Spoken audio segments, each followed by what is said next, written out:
Imagine you're Mr. Cameron or maybe Mr. Miliband. But if we take it from now, Mr. Cameron, what are you going to do to kickstart the UK economy?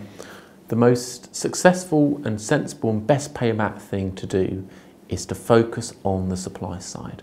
And by that I mean liberation, flexibility enhancing initiatives for both consumers and companies.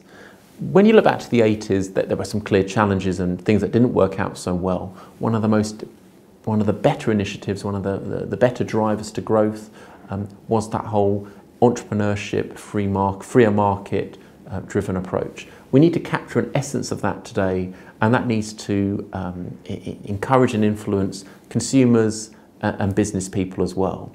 Do I see that? I see elements of that. I don't see that enhanced in full. So I would like to see that encouraged, entrepreneurship encouraged, businesses liberated from too much regulation and just encouraged to take risks and think globally. I think if you do that, the UK moves from good potential to great potential. And I don't think it's within the UK's national ethos to do that. I don't think people have any trouble thinking globally or thinking flexibly or thinking creatively. You just need that confidence to do it. And in my own way, my own individual story is I think kind of indicative of that, in the sense that, you know, I used to work for a big company and I could have stayed there, I could have picked up the check, it would have been all quite nice. But the reality is that I'm trying to create something a bit different, something that fires me up, something which is inherently global and creative.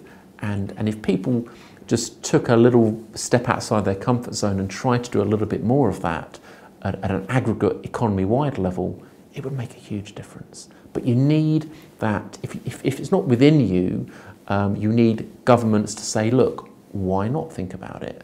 Why not, you know, think globally? Why not think about this and that?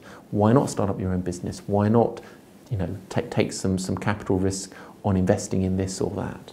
Do you think that a change of leadership potentially to Labour or Labour coalition will be bad news for the country?